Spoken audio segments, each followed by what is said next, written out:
Fidèles téléspectateurs d'Afrique et du monde, merci de rester fidèles à Télésud. C'est un nouveau numéro d'entretien du jour. Partir de rien, elle a fondé son empire. Autrefois étudiante en sociologie, elle est désormais à la tête du réseau des femmes rurales du Cameroun. De sociologue à chef d'entreprise, c'est l'histoire de Nikez Ngono, propriétaire d'une entreprise spécialisée dans la fabrication et la commercialisation d'un thé traditionnel fait à base d'aubergines sauvages que l'on appelle communément Medim Mezon. Nikez est l'invité de ce nouveau numéro. Nikez, merci de répondre aux questions de Télésud. Merci pour l'invitation. Alors, votre histoire est assez particulière. Pouvez-vous partager avec nous vos débuts? Mes débuts dans l'entrepreneuriat datent de 2014. Alors, j'étais étudiante. J'étais vraiment passionnée par l'agriculture. À l'époque, je gérais les comptes de ma grand-mère. J'ai grandi avec ma grand-mère. J'avais son argent dans mes comptes. C'était environ 3 millions. À cette époque, j'ai investi tous ces 3 millions dans 3 hectares de manioc. Je puis vous assurer que les 3 hectares de manioc ont complètement échoué. Sur 3 millions que j'avais investis, j'ai pu juste avoir 20 000 francs. Pas 3 millions 20, mais 20 000 francs. Et c'était une grosse perte qui aurait pu me décourager dans l'entrepreneuriat. Mais je suis quelqu'un d'assez entêté et peut-être passionné. Donc, je suis quittée de là. J'ai dit, bon, je vais plus faire le manioc. J'ai intégré une coopérative qui faisait toujours dans le manioc. Après, je suis ressortie. Je suis allée travailler pour une entreprise. J'ai travaillé là-dedans pendant 4 ans. Et durant ces 4 ans, j'ai travaillé comme directrice de développement communautaire. Cette entreprise, bien que j'ai pas eu de salaire pendant 4 ans, elle m'a forgée. Elle m'a forgée dans le développement communautaire. J'ai appris à connaître les difficultés des femmes rurales, des personnes vivant en milieu rural. Et lorsque j'ai dit, écoutez, je veux plus travailler. C'est bon, je travaille plus. J'ai commencé à travailler à mon compte, j'ai commencé à faire des saucisses. Alors pour les saucisses, j'étais autodidacte. J'ai commencé à faire les livraisons à domicile. Livraison à domicile. Après 6 mois après, j'ai ouvert un restaurant où on faisait uniquement les saucisses. C'était très bien, le concept était intéressant. Sauf que je restais beaucoup au restaurant. Je me sentais enfermée parce que j'aime pas vraiment rester sur place. Je suis repartie à ma passion première, l'agroalimentaire. D'où le déclic avec l'attraction pour les aubergines sauvages. Voilà, donc je suis repartie là-dedans. Je me suis dit, il faut que j'aille. Je suis partie voir ma grand-mère au sud. C'est une passionnée du Medim Mezon comme tout le monde du Sud Cameroun. Donc, de fil en aiguille, je suis tombée sur le Medim Mezon, j'ai travaillé dessus. Aujourd'hui, Dieu merci, le produit fait son bonhomme de chemin.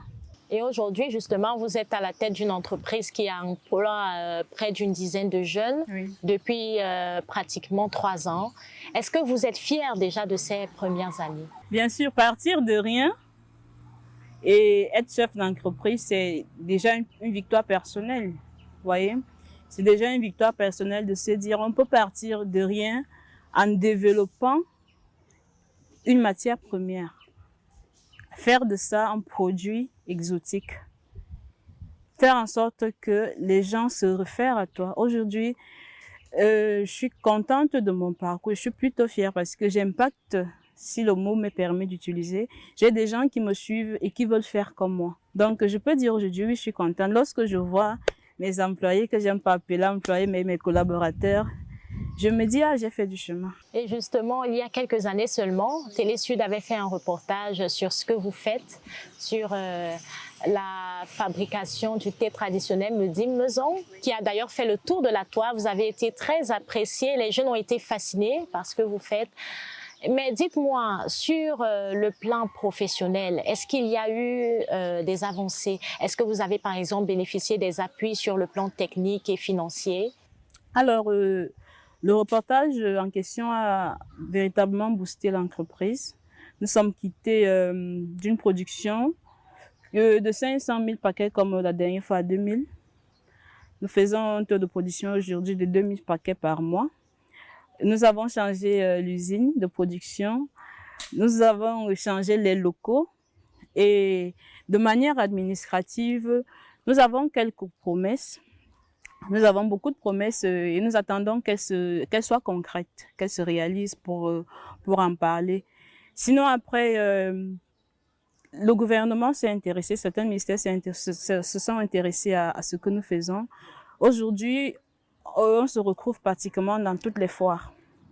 Et les stands nous sont gracieusement offerts par le ministère des PME, par le MIMPROF. Et je trouve que c'est déjà pas mal. Même comme l'entreprise a beaucoup d'ambition et on a besoin d'aller au-delà. Justement, parlons des ambitions. Vous m'avez confié que vous souhaitez que votre produit soit connu à l'échelle internationale. Et est-ce que jusqu'ici, vous sentez que votre rêve est sur le point d'être réalisé? Est-ce que le produit est déjà commercialisé, ne serait-ce qu'hors des frontières qui sont proches du Cameroun? Le produit est déjà commercialisé en petite quantité. Nous n'arrivons pas à remplir les demandes, vous voyez, parce que la production est encore semi-artisanale.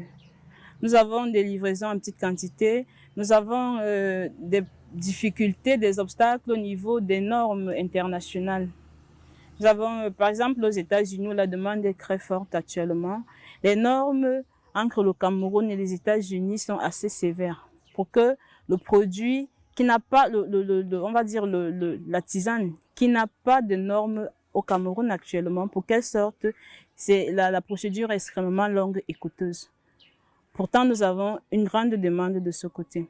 Nous avons beaucoup de difficultés à l'intérieur pour satisfaire la demande. Et quels sont justement ces obstacles internes? C'est le manque de machines, le manque de personnel? Les obstacles que nous avons déjà, ce sont les normes. Pour qu'un produit sorte, il faut un certain nombre de normes à la norme. Et c'est pas encore ça parce que les coûts sont énormes. Nous voulons avoir l'accès aux normes et les machines de production. Les machines de production sont encore un véritable problème pour nous. Nous n'avons pas assez de machines, assez d'espace industriel. Parce que plus nous grandissons, plus nous avons besoin d'avoir un espace qui répond aux normes environnementales pour ne plus produire dans un petit espace, dans un petit appartement. Vous voyez, il faut répondre aux normes de l'industrialisation proprement dite, être dans une périphérique, avoir toute une usine aux normes et tout. Donc, c'est ça que nous avons comme difficulté actuelle. Vous avez aussi initié, je l'ai dit à l'entame de l'émission, tout un réseau qu'on appelle le réseau des femmes rurales du Cameroun, où vous accompagnez quotidiennement des productrices, des agricultrices, des transformatrices des produits agroalimentaires made in Cameroun. Et vous êtes mieux placés pour justement décrire leurs difficultés. Oui, le réseau des femmes rurales, c'est un réseau de 400 femmes vivant en zone rurale que nous accompagnons dans le développement des chaînes de valeur. Nous partons d'un produit brut à un produit fini. Et les problèmes sont toujours les mêmes, comme je le disais tout à l'heure. Déjà, regrouper ces femmes qui vivent dans une zone rurale, c'est très difficile parce que les routes ne sont pas bonnes pour pouvoir sortir avec leurs marchandises. Bien que nous tendons à transformer, la transformation est encore très artisanale. Alors là, elle n'est même pas semi-artisanale. Nous faisons comme nous pouvons, nous transformons le piment, transformons l'ananas, nous transformons le manioc, nous faisons les chips de plantain, nous faisons les farines. Mais maintenant, nous revenons toujours aux normes pour qu'elles ressentent véritablement cette autonomie financière. Il faut qu'elles soient regroupées et qu'il faut que nous puissions protéger leur création. Il faut que leurs produits soient aux normes pour que nous puissions retrouver les produits des femmes rurales et dans les supermarchés et autres. Pour ça, il faut beaucoup d'autorisation et nous n'arrivons pas à nous en sortir. Nous n'arrivons pas à nous en sortir. On a besoin de beaucoup de moyens financiers, de moyens logistiques pour qu'on puisse véritablement autonomiser ces femmes qui sont très volontaires. Alors, les pouvoirs publics ont entamé des mécanismes pour aider les entrepreneurs sur le plan global à travers des foires, des festivals, des forums, mais aussi à travers un fonds de garantie annoncé par le président de la République qui est en voie d'être implémenté. Mais pour vous, quels sont les piliers sur lesquels le gouvernement devrait véritablement s'appuyer pour aider les entrepreneurs? Déjà, ce sont des normes, comme je le dis. Vous savez, les entrepreneurs ont un problème commun, c'est l'écoulement de leurs produits. Lorsque vous produisez les produits, vous avez besoin de les écouler. Et pour écouler les produits, il faut qu'ils répondent aux normes. Pour qu'on les retrouve dans les supermarchés, pour qu'on les retrouve partout, il faut que vous soyez reconnus, il faut que vos produits soient clean. Parce que pour mon cas, c'est l'agroalimentaire. Voyez. Et maintenant, le gouvernement devrait plus aussi s'appesantir sur la production de la matière première.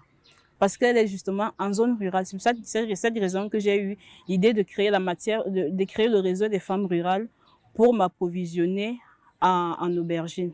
Le gouvernement devrait s'appesantir sur les normes, sur les capacités de production des entreprises, sur comment est-ce que les entrepreneurs peuvent exporter leur production. On a aujourd'hui la ZLECAf, la zone de libre-échange africaine. Tous les entrepreneurs veulent avoir leurs produits à l'extérieur. Mais maintenant, comment faire pour que leurs produits se retrouvent à l'extérieur? Il faut travailler le branding. Il y a beaucoup de choses autour que le gouvernement devrait s'appesantir parce que c'est le Made in Cameroun, c'est la vitrine du Cameroun qu'on représente. Est-ce que sur le plan financier, vous voyez une certaine progression?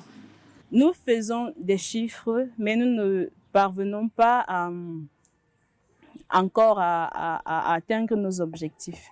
Et si aujourd'hui un partenaire financier ou technique privé, un bailleur de fonds ou même le gouvernement vous tend la main, quelles sont vos ambitions futures? Si le gouvernement, si un partenaire privé me tend la main pour le réseau des femmes rurales ou pour l'entreprise, déjà pour les femmes rurales, vraiment, c'est de les regrouper par chaîne de valeur et de créer, de mettre sur pied des mini-usines de transformation locale.